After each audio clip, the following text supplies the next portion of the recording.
Hi friends, അപ്പോൾ എല്ലാവർക്കും നമ്മുടെ ചാനലിലേക്ക് സ്വാഗതം. നമ്മൾ അടിപൊളിയായിട്ട് ഒരു അച്ചാറാണ് നോക്കാൻ പോകുന്നത്, നാരങ്ങ ഉണക്കിയ അച്ചാർ.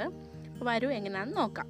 അപ്പം ആദ്യം ഒരു പാനിൽ തന്നെ നന്നായിട്ടൊരു നല്ലെണ്ണയൊക്കെ ഒഴിച്ച് നന്നായിട്ട് ചൂടാക്കാം. നന്നായിട്ടൊന്ന് ചൂടായി വരുമ്പോൾ കടുക് ആഡ് ചെയ്ത് കൊടുക്കാം. നമ്മുടെ കടുകൊക്കെ നന്നായിട്ടൊന്ന് എണ്ണയിൽ കിടന്ന് നന്നായിട്ടൊന്ന് പൊട്ടി വരുമ്പോൾ നമുക്ക് നമ്മുടെ വെളുത്തുള്ളി ആഡ് ചെയ്ത് കൊടുക്കാം. വെളുത്തുള്ളിയൊക്കെ ഇച്ചിരി ഏറെ തന്നെ ആഡ് ചെയ്ത് കൊടുക്കാം, കാരണം വെളുത്തുള്ളിയൊക്കെ നല്ല ശരീരത്തിന് നല്ലൊരു ടേസ്റ്റും കിട്ടും.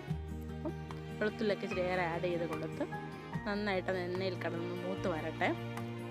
അവിടെ പച്ചമണമൊക്കെ ഒന്ന് മാറി വരണം. പച്ചമണമൊക്കെ ഒന്ന് മാറി വന്ന് നന്നായിട്ടൊന്ന് മൂത്ത് കിട്ടട്ടെ. ഒരു ഗോൾഡൻ കളറാവുന്ന വരെ നമുക്കൊന്ന് വെയിറ്റ് ചെയ്യാം. നന്നായിട്ടൊരു ഗോൾഡൻ കളറാവണം. അപ്പോൾ നമ്മുടെ ബബിൾസൊക്കെ വന്ന് തുടങ്ങി, നല്ല ബബിൾസൊക്കെ വന്ന് നല്ല സ്മെല്ലൊക്കെ ഉണ്ട്.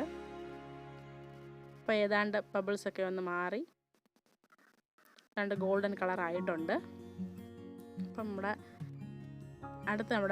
കരിയാപ്പിലയാണ് ആഡ് ചെയ്യുന്നത്. കരിയാപ്പിലയൊക്കെ എണ്ണയിൽ കിടന്ന് നന്നായിട്ടൊന്ന്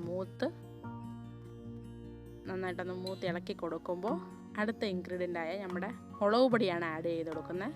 നമ്മളിവിടെ ഉപയോഗിച്ചിരിക്കുന്ന കശ്മീരി ചില്ലി പൗഡറാണ്, നല്ലൊരു കളറിനൊക്കെ വേണ്ടി.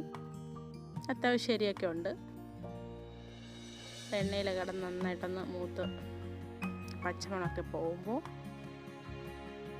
ഉലുവാപ്പൊടിയാണ് ആഡ് ചെയ്ത് കൊടുക്കുന്നത്. ഉലുവാപ്പൊടി ആഡ് ചെയ്ത് കൊടുത്തു നന്നായിട്ടൊന്ന് ചൂടായി വരുമ്പോൾ മഞ്ഞൾപ്പൊടി ആഡ് ചെയ്ത് കൊടുക്കാം.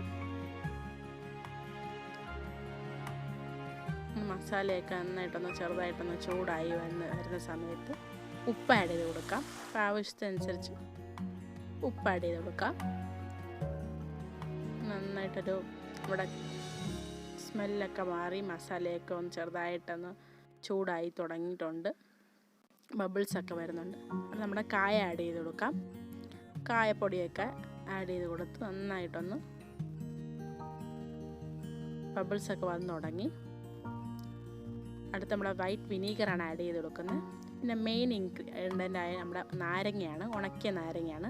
അപ്പം നാരങ്ങ വെള്ളത്തിലിട്ട് നന്നായിട്ട് വേവിച്ച് മുറിച്ച് വെയിലത്ത് വെച്ച് ഉണക്കുന്നതിന് മുമ്പ് മഞ്ഞൾപ്പൊടി, മുളക് പൊടി, ഉപ്പൊക്കെ ഇട്ട് നന്നായിട്ട് വരവി ഉണക്കാൻ വെച്ച് 4 ദിവസം ഉണക്കിയ നാരങ്ങയാണ് ഇതിൽ ആഡ് ചെയ്ത് കൊടുക്കുന്നത്. അപ്പോൾ നമ്മുടെ ഇൻഗ്രീഡിയൻറ്റിൽ ആഡ് ചെയ്ത് കൊടുത്തു നന്നായിട്ടൊന്ന് ഇളക്കി കൊടുക്കാം.